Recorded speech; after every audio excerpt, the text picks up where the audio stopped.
नमस्ते सम्पूर्ण साथीहरूलाई। म सिङ्जाबाट शान्ति केसी।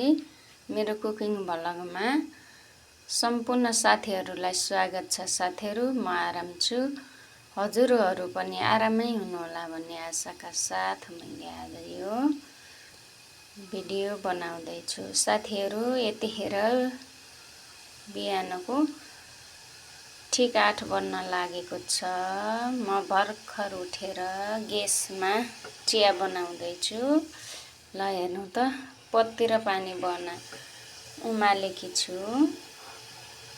यहाँ मैले अब हजुरहरूले दुधको चिया बनाउने भए, अब धुलो दुध, अब घरमा भैँसीहरू नभए हजुरले बट्टाको प्याकेटको धुलो दुधबाट पनि दुधको चिया बनाउन सक्नुहुन्छ। साथीहरू, मैले आज बट्टाको धुलो दुध राखेर दुधको चिया बनाउँदैछु। हेर्नुहोला साथीहरू।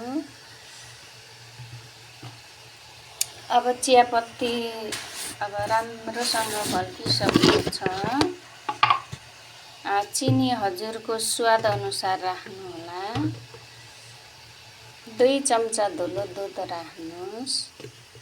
साथीहरू, चिया राम्रो मिठो बन्छ।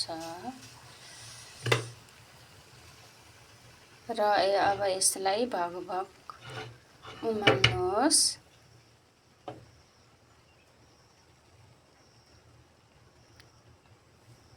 मजाले पकाउनुहोस् साथीहरू। अब स्मेल आउँदैन।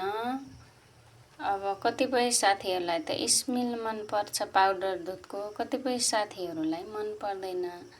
सो त्यही भएर हजुरहरूले राम्रोसँग पकाउनु भयो भने स्मेल हराएर जान्छ र चिया पनि राम्रो अनि मिठो बन्छ।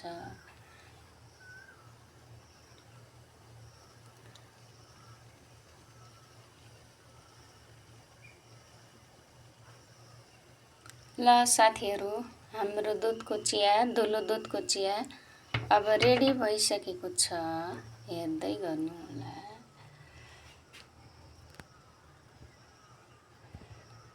ल हेर्नु साथीहरू, कस्तो राम्रो चिया बन्यो है। हेर्नु त,